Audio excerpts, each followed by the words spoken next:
Hey guys, welcome to another Hoppers Motorsport Vlogs vlog. Yes, that is right, Hoppers Motorsport Vlogs are back on your screens yet again with a new vlog for today. Today is the 27th of September 2021, and today's vlog we are discussing, should Jason Plato retire from the touring cars at the end of the season, or should he retire from racing altogether, or should he carry on for another year or so in Britain's Premier Touring Car category? It is a very much opinionated and probably some thoughts you never thought that we would be giving onto camera. So if you wouldn't mind liking and subscribing and leaving a comment at the end of the vlog, if you wouldn't mind, it would help us out massively. But you know, I'm not here to be any shape or form to blast Jason Plato and Power Max and of course the Vauxhall Astra, but I'm here to give you guys my thoughts and opinions. It's very opinionated and probably much divided throughout the touring car paddock within what has happened to Jason Plato and why has the form suddenly dropped off, and why has it been a very difficult campaign for JP himself. We're not here to blast him, we're not here to offend the Jason Plato fan club. We are here just to give you guys thoughts and opinions of Jason Plato and what we think is going to happen at the end of the season. I know there's a lot of you guys out there that have followed Jason Plato for a good number of years. You know, we are just here to do it as a vlog, and we're here to do pretty much what I wanted to sit down and really talk about for quite some time now. Which, you know, you might think, Hoppers mate, why are you doing this? You know, maybe you shouldn't blast it out there, but I want to put it into content, and I don't want to cause any upset or any inconvenience, should I say, regarding this vlog. So Jason Plato first entered British Touring Cars in 1997, driving for the Williams Renault Laguna team. Obviously that season he was new, obviously joining alongside Swiss driver Alain Menu, who ultimately went on to go and win the 97 British Touring Cars in the Renault Laguna, which predominantly was the car to beat after getting literally destroyed by Audi in 96 by Frank Biela. And, you know, young gun Jason Plato joined the team, you know, after so hard trying to persuade Frank Williams, who was boss of Williams Racing, obviously Williams behind Formula One. And, you know, he literally pleaded with Sir Frank Williams to say, you know, please let me have a drive. I can show you exactly what I've got, because the budget that Plato was going for with one make series was slowly fast approaching to literally zilch. And it was kind of like, you know, does he really want to be doing one make stuff? Does he really want to be with no budget and having to have his name not recognition within like the likes of BTCC, you know? And it kind of thereabouts kick-started 97. Yeah, okay, he had maybe one win that year, but you know, it kind of estimated quite a lot of things for Jason Plato's potential in British touring cars. And you know, is this, you know, exactly how it's now turning to be? Is the dream now coming less and less, more like, you know, slowly running out now? Is it becoming now that he is obviously how old within his own right? Just to get it out here, you know, just to give us 1 minute, he is 53 years of age. He is 54 in a couple of weeks time. So, you know, he's that highly opinionated to do with quite a lot of things. You know, he started in 97 driving for Williams in the Laguna, and then it came apart, you know, they retained him and Alain Menu for 98. Plato got a win at Alton Park. The car had gone from obviously the yellow and blue Laguna to the green and gold rimmed Laguna for 98 and 99. And you know, was it coming apparent that, you know, obviously Alan Menu won the title within uh, 97, but then obviously were Renault outsmarted by none other than Sweden's Rickard Rydell and obviously Volvo for 98, because obviously, you know, Jason Plato had one win in 98, probably a couple of podiums there and then obviously in 99, you know, he had a, yeah, I think he had maybe maybe a few, tried to win a few races, but then it was hampered by the 99 Renault Laguna engine, and then it came apparent that, you know, Plato was thinking, well, what am I going to do, because I want to progress in my career. You know, it kind of looked like likes of Nissan Ray Mallock, um, the Ray Mallock Nissan Primeras from 99. They were dominant than most of the field in the heyday. You know, obviously Renault were like, right, we're going to bow out now because we've been in the championship for beginning of 93 to now 99. You know, the car we're generating, it's not going to be suitable for future touring car regulations. So, you know, they pulled out alongside with the likes of Nissan and of course Volvo. They left, then that left Plato in a misdemeanor. Luckily joined up with Vauxhall, so he teamed up with Yvonne Muller, who was Vauxhall's stalwart from 98, no, 99 rather, because 98 he was at Audi, so I do apologise for that bit of a mistake. You know, with Yvonne now being at Vauxhall for 2000, lead driver at Vauxhall, then Plato goes and joins, and obviously Belgian driver Vincent Rademacher joined the team as well for the three car assault. Plato had a couple of race wins there and then, but I think sometimes it was hampered by mechanical issues or a bit of incidences that weren't his fault, and it kind of, you know, thinking, well, okay, Super Touring is now dying off. We're going to have to now think of a way. So then it led to 2001 when Jason Plato finally clinched his first ever British Touring Car title, driving the Vauxhall Astra Coupe. I think at that time, just to briefly go on about what happened within 2001, there was a lot of obviously cars were very underdeveloped. It looks like Vauxhall were developing that Astra Coupe regularly quite a bit, because obviously they had Yvonne Muller and Jason Plato in one team, and then in the export spont coloured Astras they had Phil Bennett and of course James Thompson in the other car. So was that how Vauxhall were developing the car, because they had four Astra Coupes, whereas the other teams were only like two or one car of each? You know, it slowly showed exactly what had happened between 2000 when Super Touring was dying to then obviously 2001 when it was introducing the BTCT regulations. You know, was that exactly how it was going to be, because of, you know, certain teams and drivers were wanting to be snapped up. But then obviously Jason Plato, yeah, he won a few races that year and ultimately then got on to winning the driver's title in 2001. But then it seems, you know, after that he decided, right, I'm taking a sabbatical from touring cars. Was the budget then even thick and thin? Was it just about survivable to, like, say, right, you know, I've been racing in touring cars since 97. I've not really looked back at my career, you know, I've not looked back and thought, oh, this is getting expensive now, is this the problem?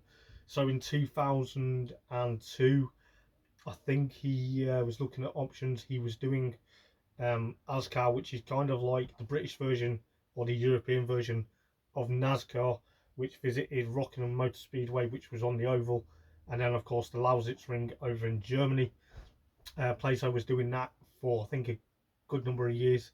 I think it was about 2 years he was doing it for, as well as trying to promote getting Seat, the Spanish car manufacturer, into BTCC, because they had the Holiday Inn Cooper Championship, which ultimately brought drivers such as Rob Huff and then James Pickford into BTCC. So Plato was doing racing rivals on what was basically a reality TV program with all the racing drivers such as James Pickford and Rob Huff, just to name them two. Even Gordon Jedden was part of that, just to be part of that championship to compete to go and win a prize drive in the British Touring Cars for 2004 and then 2005. So obviously, with Plato off doing ASCAR for that good number, obviously 2 years, having that sabbatical from British Touring Cars, was that the right career move? Was that the right thing to produce exactly where he wanted to be? Obviously, coming back into touring cars in 2004 with Sayat, a couple of race wins there and then. But the problem is with Sayat, it was a car that was never developed for BTCC. Previously, it was used in European touring cars or the World Touring Cars. If it was when it got into the latter years, Plato brought it into the championship. In its rate in 2004, it won a race at Thruxton at the opening weekend in race number 2. So that kind of showed exactly potential, and Rob Huff took 2 race wins within that year as well. And then obviously, 2005, 2004 Seat Cooper champion James Pickford jumped into there, and then obviously they had 3 cars because Vauxhall were running 3 cars as manufacturer with the likes of Yvonne Muller, Gavin Smith, who some of you guys may know Gavin Smith, you may not. His brother Aaron races touring cars, but and then had obviously MG stalwart Colin Turkington into the frame, and it kind of showed exactly that was the way to go. Then obviously it's you had James Pickford, Jason Plato, and of course Luke Hines. Obviously, Jason had a bit of a. This is where the rivalry between him and Matt Neal started. 2005, it all kicked off because obviously Jason and Matt were obviously, having issues with each other on track, and Matt rightly said is say up proud of Jason Plato for uh, having a bit of an incident up at Knockhill in the wet in 2005. Did that really show the misdemeanor, and was that exactly how the rivalry between Plato and Neil first started? Did it really get to that stage where it was like, right, okay, this is exactly what's going to happen within the likes of Jason Plato's touring car career? Then obviously in 2006, the battle between Plato and Neil, yet again, that raged on for quite some time. There was issues at Snetterton with the Leon that brought the K1 Leon Cupra into touring cars that was featuring in World Touring Cars. That brought that in, and obviously with Matt still at Dynamics with the trusty steed Integra DC5 Type R, saying we're wanting to up the game and saying, well, we're slowly evolving the car to become into touring cars.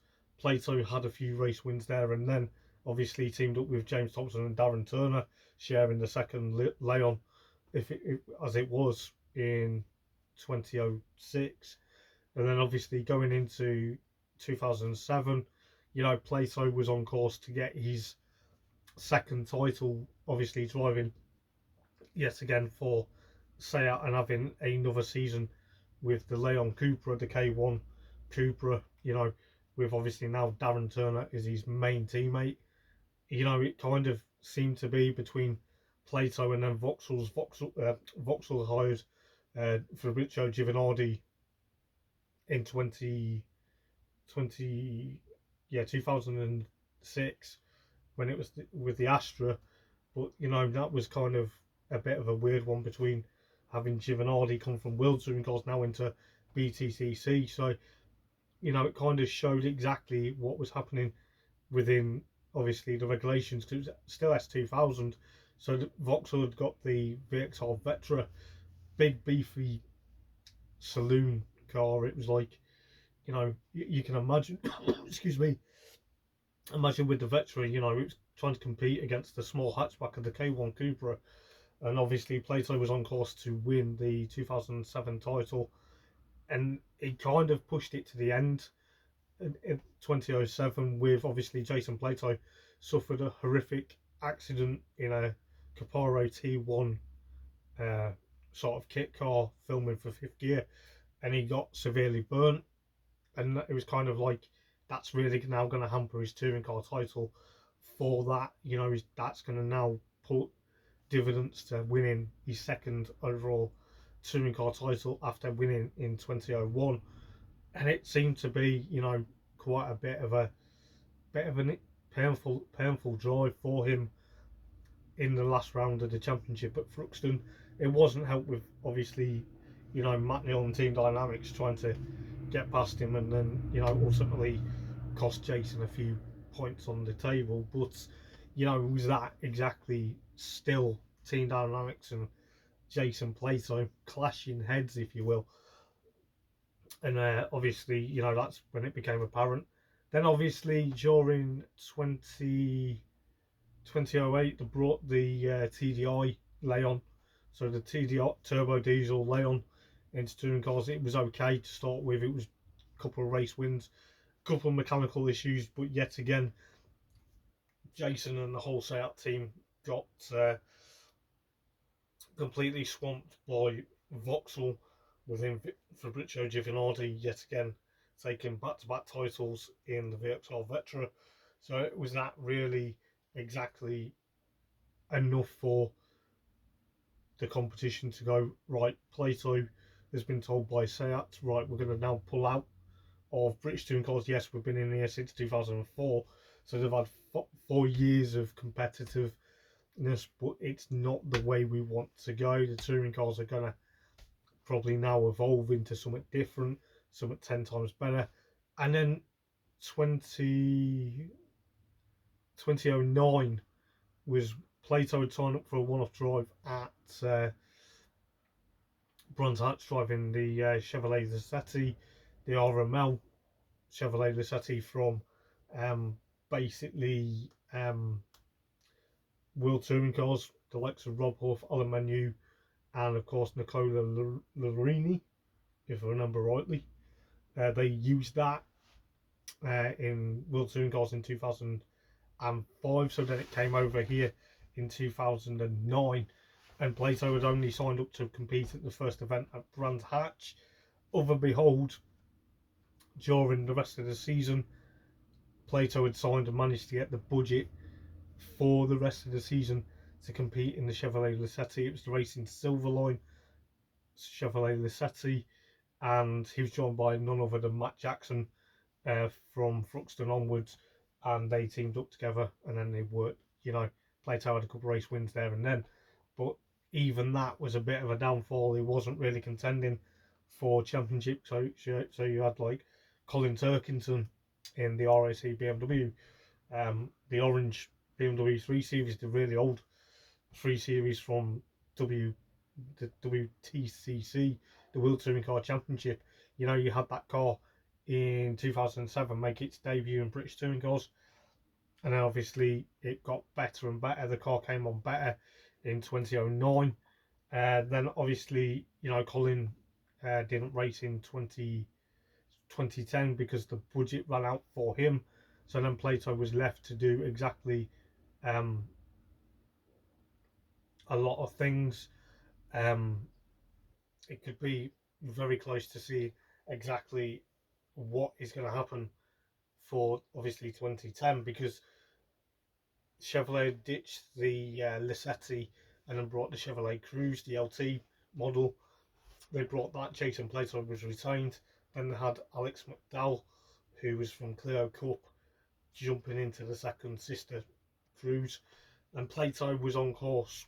Literally, the car was unstoppable. It was technically quite a race winning potential car from World Touring Cars to come over to Britain.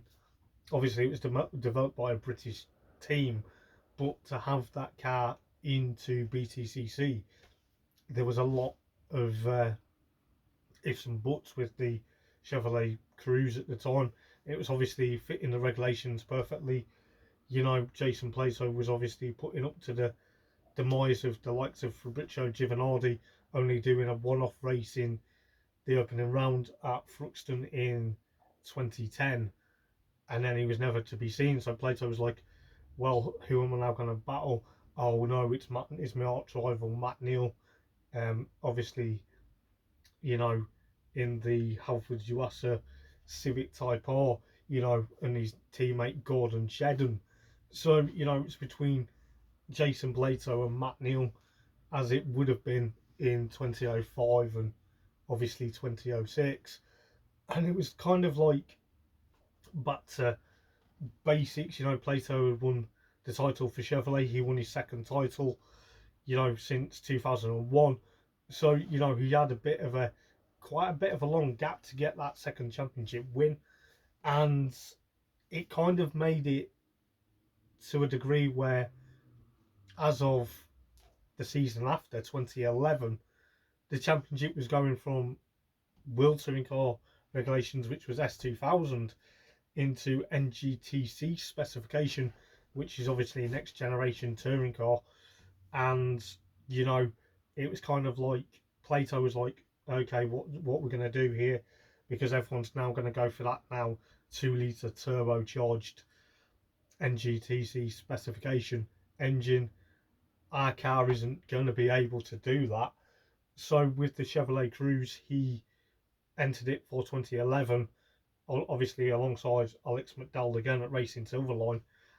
And of a hold at Rockingham 2011, there was a bust up between none other than Matt Neal and of course Jason himself.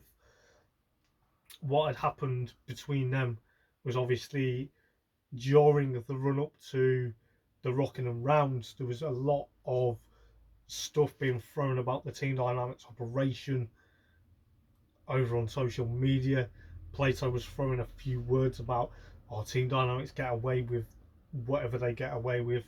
They do a A or B or A to Z matter of things that Plato wasn't happy with.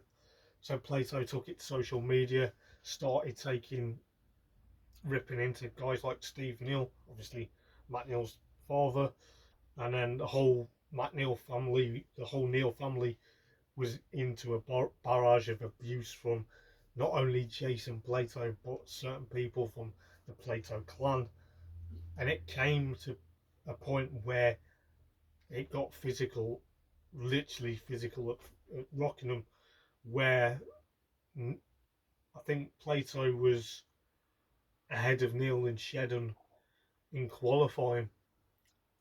And I think he didn't like it that they were trying to get their way to the front of the queue for going out for qualifying. And then Matt hits him up the backside in going into the Dean Hairpin at Rockingham. And then it was like set the tone then. Obviously Plato qualified on pole position for that race at Rockingham. Yeah, okay, he had a couple of race wins. He wasn't happy when the turbo cars were getting away from him. The boost in the turbo cars was wrong. He moaned about it at Alton Park, and then he said, right, I want Alan Gow to come down here and explain what's going on right now, because I am not happy. He said that on live telly, and it kind of came apparent, Jason wasn't happy about the whole situation. He got a race win because of Neal and Shedden taking each other out at the last corner on the last lap at Alton Park. But then with the incident at Rockingham, it came about within certain bits and pieces. It kind of so after the finished qualifying, Plato goes into pit lane, pulls into his box, gets out of his car, literally gives Matt Neal the middle finger to say, oh, thanks for hitting me. Other behold, he's the ITV cameras see that, obviously blur it out, but what they don't see is Plato giving Matt a hand gesture, literally calling him an anchor, and just used that as exactly what Plato actually called Matt Neal. Um, but to get with Plato giving hand gestures spurred Matt on. Matt went over to him and then literally said to him, "You know what? I'm going to rip your effing face off if you do that again." And Matt nearly punches Jason, and obviously Jason's still got his helmet on. Plate if you punch someone in the helmet, that's going to probably break your hand. They both got fined for that, and it kind of set the tone for what was to come in British touring cars for the next couple of years. Obviously, Matt won the title in 2011, so Plato wasn't very happy with that. Chevrolet were leaving because they wanted to then concentrate on world touring cars potentially. But then obviously Plato had brought MG back. Yeah, that's right, MG back into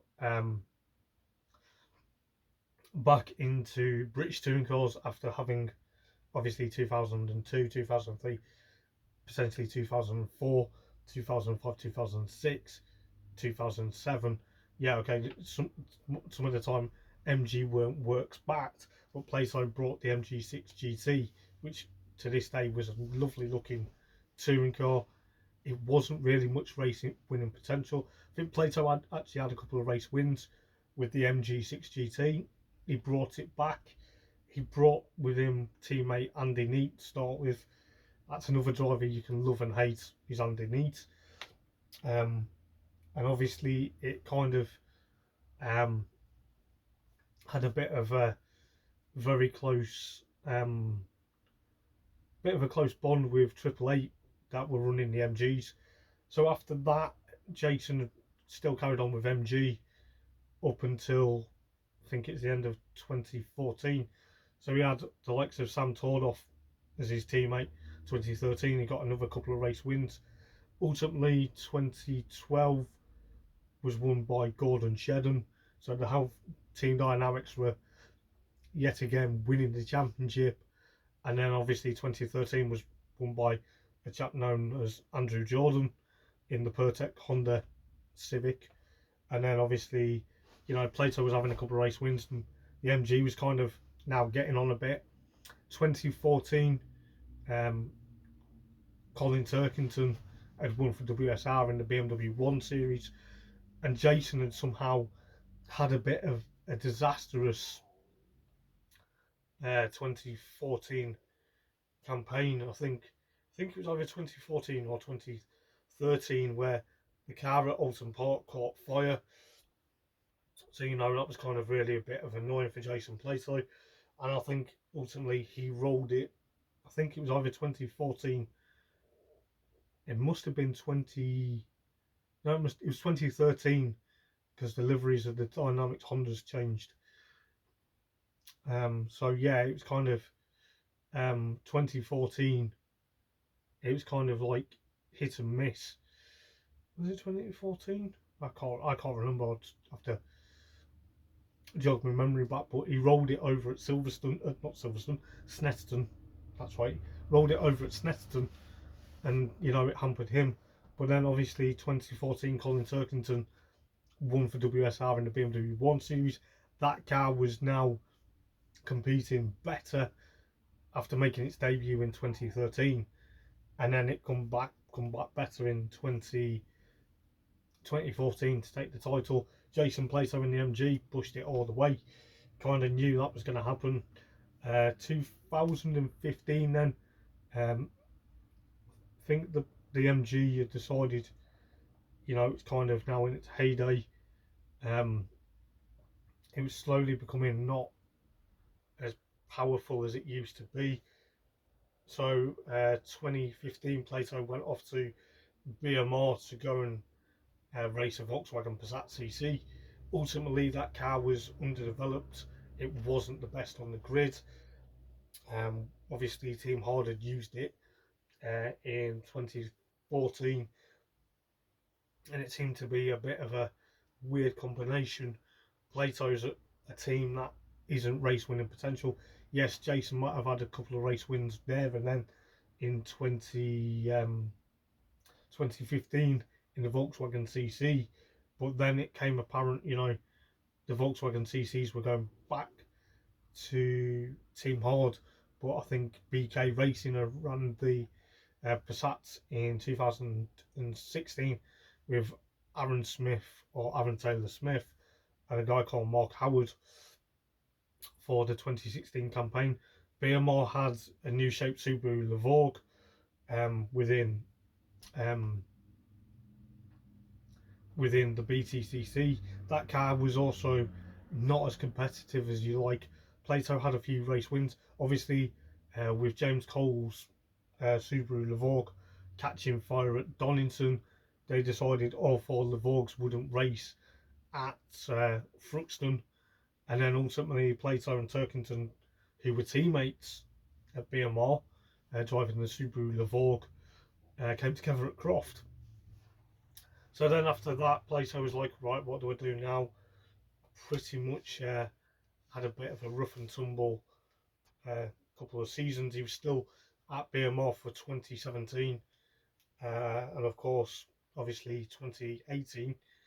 He's struggling to get race wins. It wasn't, he said at Knockhill, when he won at Knockhill in 2018, the last win he took for Subaru, he literally had a bit of a rant and a rave about that, saying, this is for these.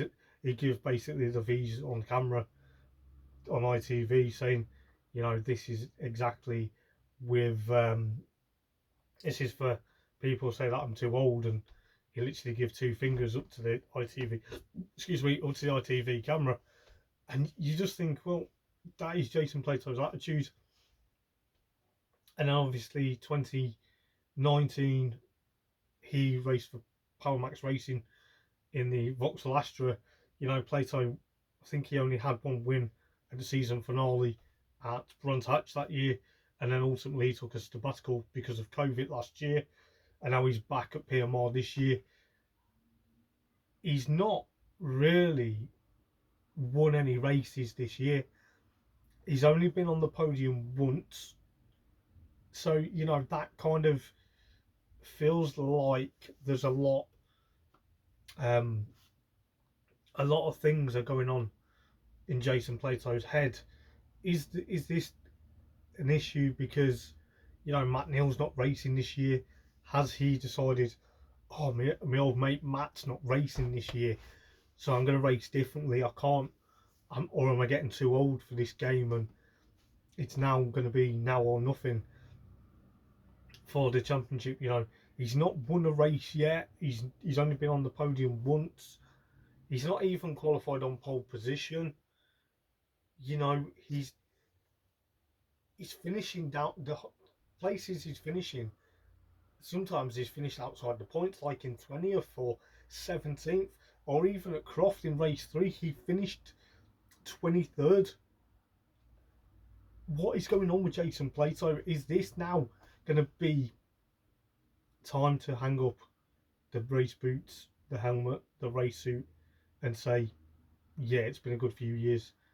There's too many young guns out there now, like such as Jake Hill, Ash Sutton, Dan Rowbottom, Aidan Moffat, just to name a few. Tom Ingram, Rory Butcher. Is the touring car field now too competitive for Jason Plato? I'm not saying he's going to retire. I'm not wanting him to retire. I think it's getting competitive for him to try and complete or get there. He's on 97 wins. He is 1 in 100 race wins. But how's he going to get them? He's got 6 races to go till the end of the season.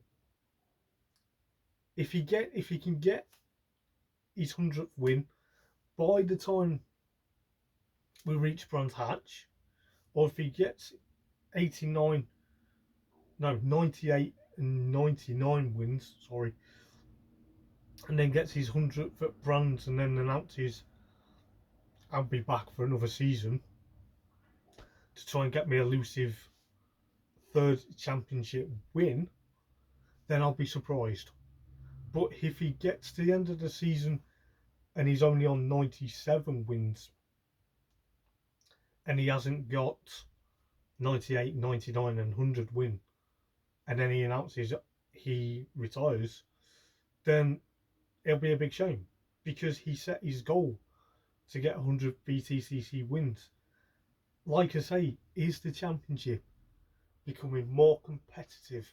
Are the young guns taking over from the oldies? I'm not trying to say Jason Plato is really old, but are the young guns such as Jake Hill, Aidan Moffat, Ash Sutton, Dan Rowbottom, are they now the caliber of BTCC compared to Jason Plato? Is Jason Plato getting too big for his boots? Is he getting to a point where he's like, I'm getting on a bit now, I can't really push myself that more extra mile? Or is it something else? Let us know in the comments, guys, because I'd really like to hear your thoughts and opinions. But personally, I don't want Jason Plato to retire, because if he does retire, then who's going to be, if Matt Neal does come back next year, who is going to challenge Matt? See what I mean? But there's a lot into it. There's a lot at stake. There is also a lot to think about. Yes, there's only 6 races to go and 2 rounds left. So for Jason to get 100 race wins, all he needs to either do is get a race win at Donington, or all 3 at Donington if he could, or he could get all 3 at Brands Hatch, or get 1 at Donington and then 2 at Brands Hatch on the finale. That's what he needs to do. But it seems the Vauxhall Astra, it was introduced in 2017, and it's been there. It's the oldest car now on the grid.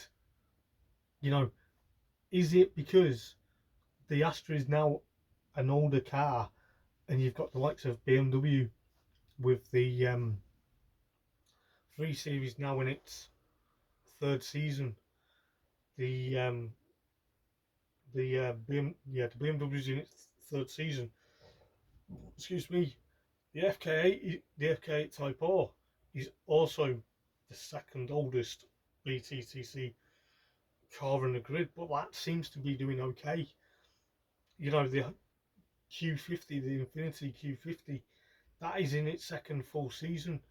The Hyundai i30 Fastback, 2nd season. The Focus ST, the brand new one, 2nd season. So it's like, what is going on? So it's Corolla, 3rd season. Is it to do with the newer cars put in are now more pressured?